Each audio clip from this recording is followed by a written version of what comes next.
Stardate 5470. The Enterprise is on routine patrol on the outer fringes of Federation territory, facing the intergalactic Gulf. We are preparing to terminate the patrol. Nothing unusual concluded. Captain? What is it, Mr. Sulu? I'm picking up all kinds of powerful radiation at extreme detector range. What kind of radiations, Lieutenant? I don't know, sir. Some of it's identifiable, and the rest resembles nothing I've ever seen before in my readouts. Check them yourself. Lieutenant Sulu is quite correct, Captain. The concentration of violent energies is extraordinarily intense. It resembles no natural phenomenon. Heading, Mr. Sulu? 308, 6 degrees, 000. Range? Range, Mr. Sulu. Closing, Captain, but the disturbances are so violent, I can't say for certain. 2 centers, possibly more, are involved. Very well. Change course to intercept. Lieutenant Uhura, sound yellow alert. Aye, Captain. Bridge to engineering. Engineering, Scott here, Captain. Scotty, we're heading for a violent energy disturbance of as yet unidentified origins. We may have to do some jumping about. Stand by. Ready back here, sir. Good. Bridge out. Range is still considerable, sir. Full power on the long-range sensors, Mr. Sulu. Widescreen if possible. Working on it, sir. We're getting something. What the? Most remarkable. What is it? I've never seen a ship like that before. Or of that size. What have you got, Mr. Spock? There are 2 ships, Captain. They are apparently engaged in combat with one another, employing numerous weapons I cannot begin to describe. The forces involved, each ship is putting out more destructive energy than 100 ships the class of the Enterprise. Yet both ships, while badly scarred, appeared to be intact. Each is at least 60 times our mass. Captain? Yes, Uhura. Sir, both ships are broadcasting on several frequencies. I can't decipher what they're saying. The universal translator doesn't recognize either language. The words are apparently directed at each other. Put it on the speakers, Lieutenant. Yes, sir.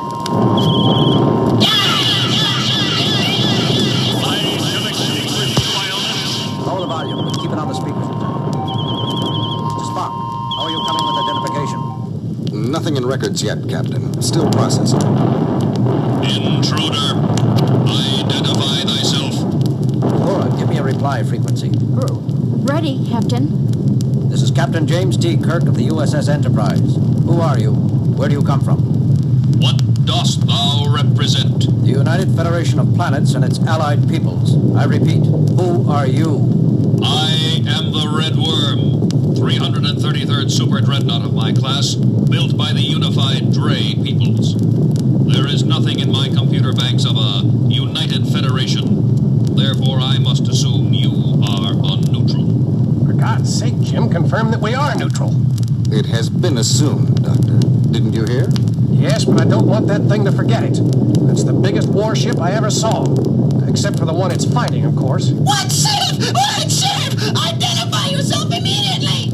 Uhura, did we just do that? This is a different frequency, Captain. The call is coming from the other ship.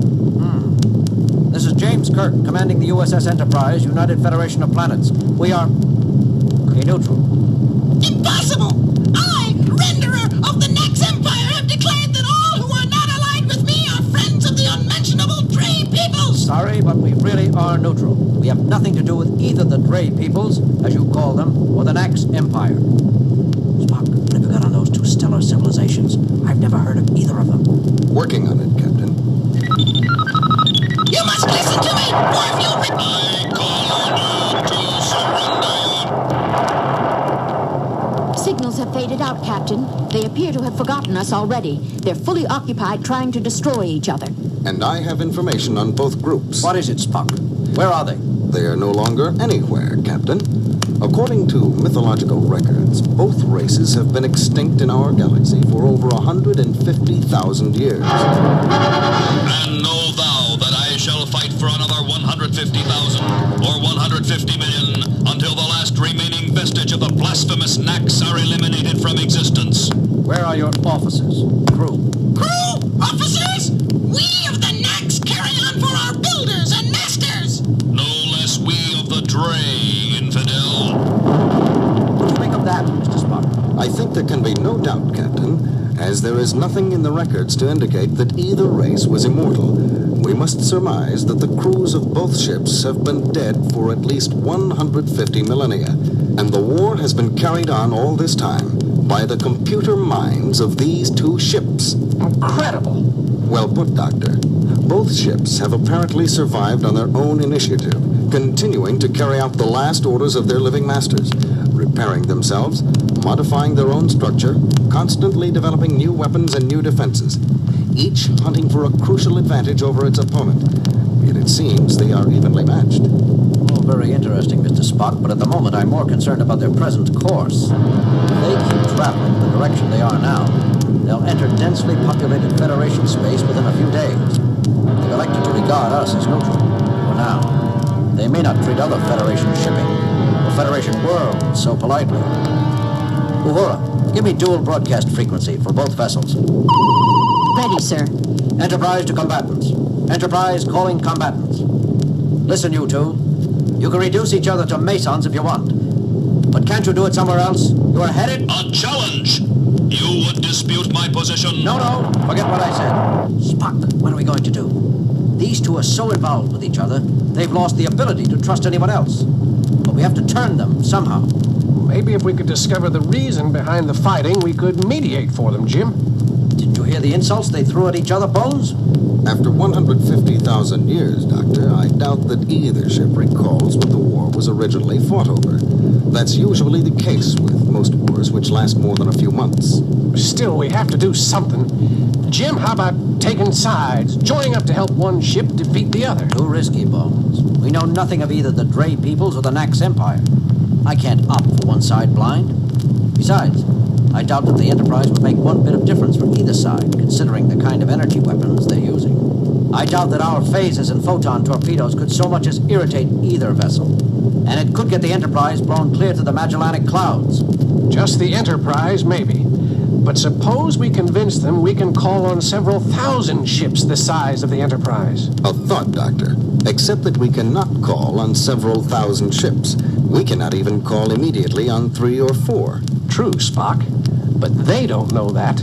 It's worth a try, Bones. Uhura, sound red alert. To the red worm of the Dre peoples. Unless you change your course, you will soon be set upon by thousands of warships of the United Federation of Peoples and will be destroyed. And Renderer of the Nax Empire. Unless you break off and disengage from this sector, 10,000 cruisers of the UFP will appear to volatilize the last remnant of your empire.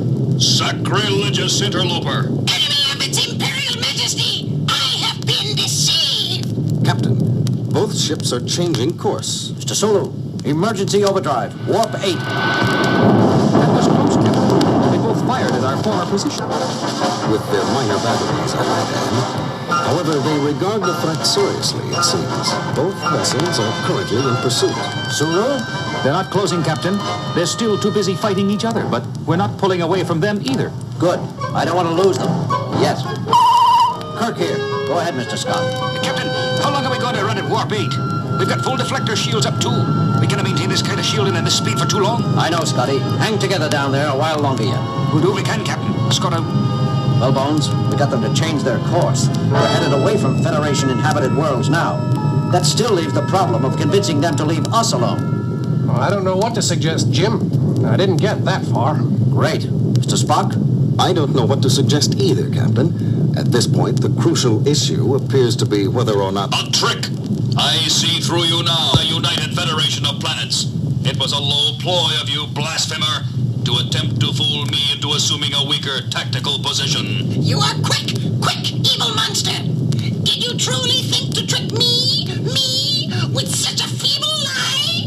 This United Federation, this tiny fabrication masquerading as an inhabited ship, is but a decoy, manufactured in your own perverted factories. You will pay for that. Die, social misfit! I shall extinguish your noisomeness, Imperial Bioness. They're slowing, Captain. We're pulling clear of them. Course, Mr. Sulu. Unchanged. They're still headed full speed away from Federation space. Well, what do you think of that? Did you hear, Jim? They've decided that the Enterprise is a trick.